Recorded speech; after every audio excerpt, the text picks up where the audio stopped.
الله الرحمن الرحيم. السلام عليكم ورحمة الله وبركاته. كلنتو وعن داوديال ميل والبا وجوجتان كسو دوادا aragti cusub news oo si toos ah idinkaga imaanaya xaruntiisa magaalada Oslo. Mid ka mid ah dadka lagu tuumayo in ay ku lug lahaayeen dilka Xamse oo booliska Oslo gacanta ku dhigeen ayaa maanta xabsi 4 isbuuc lagu xukumay.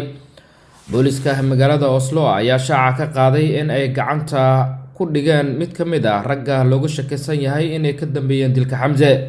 sarkaal ka tirsan booliska oo la hadlay warbaahinta ayaa xusay in ay ku guuleysteen qabashada ninkan loo maleynayo in uu ku lug lahaa dilka.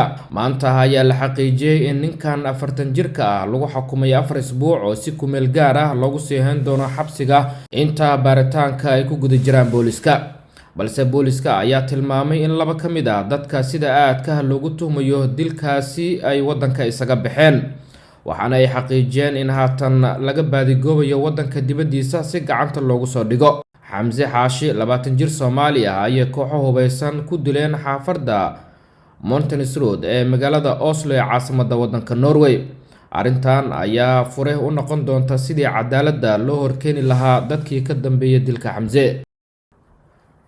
booliska wadanka Norway ayaa baadigoob ugu jira sidii ay u soo badbaadin lahaayeen 3 ruux oo doon kula qalibantay deegaanka Caven ee gobolka Vestland. 3 ruux ayaa la sheegay in xilligii doonta kula qalibantay ay ku sii jeedeen hite ku yaala magaaladaasi. sarkaal u hadlay booliska ayaa warbaahinta u xaqiijiyay in booliska hadda ay heleen doontii 3 ruux ay saarnaayeen iyo qaybo ka mid ah dhar iyo agab kale oo ay dadkaasi wateen. sidoo kale booliska ayaa dadaal xoogan ugu jira sidii ay u soo badbaadin lahaayeen dadkaasi, balse rajada nolol ee dadkaasi ayay ku waramayaan in ay aad u yar tahay.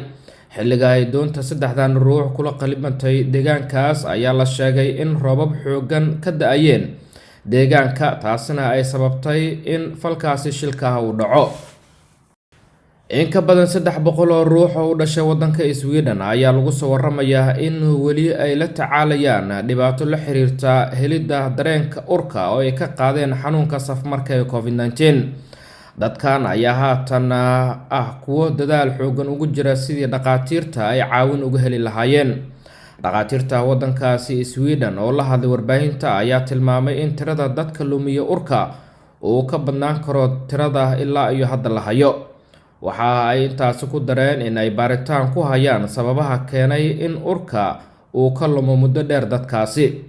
calaamadaha lagu garto dadka qaaday xanuunka safmarka ee COVID-19 ayaa ka mid ah in marka hore qofka uu waayo dareenka urka balse marka dambe uu si tartiib ah ugu soo laabto, waxaana ay arrintan ay tahay mid 300 ee ruux walwal ku abuuray in urka uu soo laaban waayo kadib ka bogashada xanuunkani. ugu dambeyntiina qareenka Saad Jirde oo maxkamadda Hargeysa ku xukuntay dil ayaa sheegay in uu ku xanuunsanayo Saad isbitaal ku yaala magaalada Hargeysa. 55 jirka Soomaaliga haysta dhalashada wadanka Norway oo horey maxkamad ku taala Hargeysa dil ugu xukuntay ayaa lagu soo waramayaa in la dhigay isbitaal kadib xanuun ku soo booday. ninkan ayaa 2019 nin kale ku dilay magaalada Hargeysa, waxaana ay taasi keentay in isagana dil lagu xukumo, balse go'aankaas ayaa aad loogu cambaariyay maamulka Somaliland. qareenka u doodaya Saad Jirdaxeed oo lagu magacaabo Farid Boras ayaa la sheegay in xanuunka Jirde lagu wargeliyay saacada kadib markii lagu balansanaa maxkamadda maalnimadii shalay. Jirde ayaa hadda la tibaaxayaa in uu ku jiro isbitaal, waxaana xanuunkiisa sabab u ah inay ka dhamaadeen daawooyin hore uu isticmaali jiray. dowladda Norway ayaa dhowr jeer ugu baaqday maamulka Somaliland inay ka laabato go'aanka maxkamadeed ee ah dilka Saad Jirdaxeed, balse xukuumadda Somaliland ayay muuqanaysaa in ay arrintaasi ka cagajiidayso. guud ahaan daawadayaal intaasi ayaynu kusoo gabagabaynaynaa aragti cusub news oo si toos ah aad kala socoteen warbaahinta aragti cusub. tan intaan dib u kulmi doonno waxaanu idinkaga tegaynaa sidaa iyo nabadgelyo. wasalaamu calaykum waraxmatullaahi wabarakaatu.